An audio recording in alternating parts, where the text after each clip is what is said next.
ಹಾ ಫೆಬ್ರವರಿ 30ನೇ ತಾರೀಕು ಮಾತ್ರ ಮಿಸ್ ಮಾಡ್ಬೇಡ ಕಣ. ಆಯ್ತು ಹೇಳಿ ಸ್ವಾಮಿ, ಆಯ್ತು ಇದು ಇವತ್ತು ಫೆಬ್ರವರಿ 28 ಇವತ್ತು. ಓ ನಾಳೆಗೆ 29. ನಾನು ಫೆಬ್ರವರಿ 30ನೇ ತಾರೀಕು ನಾನು ಸತ್ತಿ ದಿವಸ ಅವತ್ತು. ಆಯ್ತು ಸ್ವಾಮಿ, ಆಯ್ತು ಖಂಡಿತ ಬರ್ತೀನಿ. ಯಾವ ಊರು ಅಂದ್ರೆ?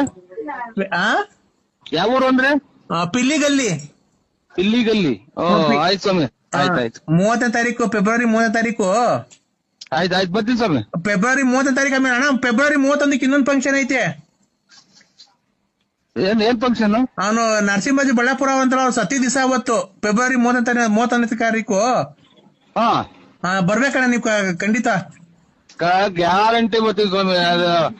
ನನಗೆ ಒಂಚೂರು ಇನ್ನು ನಾಳೆ ಇಂಥ ದಿನ ಅನ್ನುವಾಗ ಹಿಂಗೆ ಬರ್ಬೇಕು ಅನ್ನೋ ಒಂದು ಫೋನ್ ಹಾಕಿ ಸ್ವಾಮಿ, ಖಂಡಿತ ಅದೇ ಬರ್ತೀನಿ. ಅವ್ರದ್ದು 31ನೇ ತಾರೀಕು ನರಸಿಂಹಜಿ ಬಳ್ಳಾಪುರ ಅವ್ರದ್ದು ತಿಥಿ ಐತಣ್ಣ.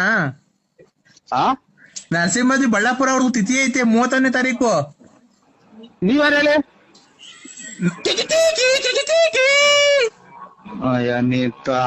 ನಿಮ್ಮ ಅಮ್ಮನ್ನ ಹಾಕಿ ನಂದೇನ 31ನೇ ತಾರೀಕು ಚೀಟಿ ಅಂತ. 31ನೇ ತಾರೀಕು ಅಣ್ಣ ಅಲ್ಲ, ನೀನ್ ಎಷ್ಟು ಜನ ಕೊಟ್ಟಿರೋ ನನ್ನ ಮಗನಲ್ಲ ನೀನ್ ತಾಯಿನ ಕ್ಯಾಯ. ನಮ್ಮ ನೀನ್ ನನ್ನ ಎದುರಿಗೆ ಮಾತಾಡ್ಬೇಕಾಯ್ತು ನಿಮ್ಮ ಅಮ್ಮನ್ ನೀನು. ನರಸಿಂಹಣ್ಣ